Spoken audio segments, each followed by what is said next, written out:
And our chief legal correspondent, Jan Crawford, joins us from the Supreme Court. Jan, what's the process for appointing a new Supreme Court justice, and is there a short list of potential nominees?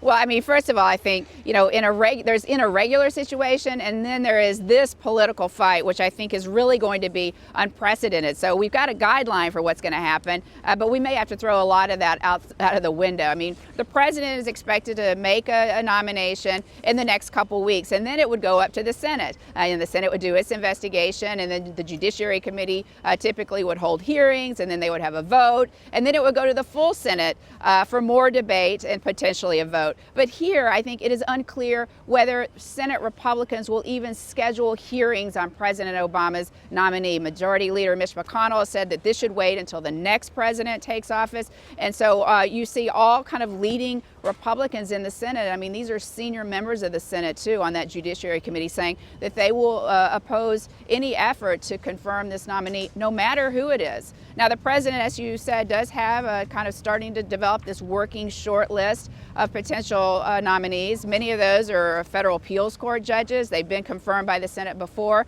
But if you look back in history, someone may be confirmed unanimously for the lower courts. That's a whole different ballgame once you get to the Supreme Court. I think the most interesting thing to keep in mind about that, Justice Clarence Thomas was confirmed by a voice vote to the federal appeals court, and we saw the battle over his nomination.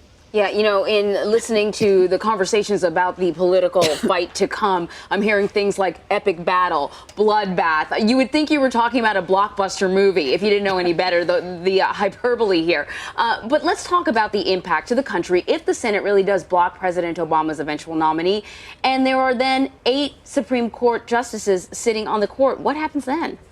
Well, I mean, those cases, and I think it would be very difficult in a good year for the president to get anyone confirmed, assuming everyone was on the same page, who would be up here and deciding cases this term. I mean, the term will end in June, and these lifetime appointments to the Supreme Court, those take months, even when everybody is in complete agreement, which of course they're not here. So I think what's going to happen is you've got a lot of controversial cases this term on huge hot button social issues, whether it's affirmative action or abortion, voting rights, another Obamacare case. We thought those cases, most of them would be decided 5-4 with conservatives, and most of them probably carrying the day. Now, with Scalia's death, those likely, or many of them likely, will be 4-4, a tie. So the lower court decision would stand, and there would be no national precedent in those situations. So that would be, I think, the short-term impact this term.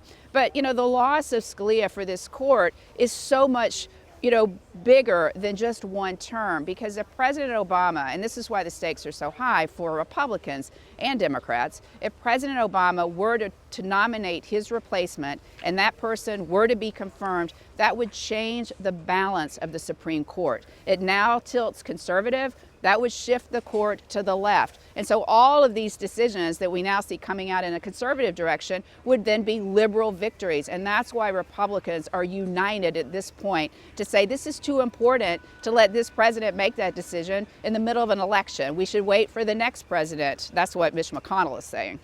All right, Jan Crawford, thank you so much.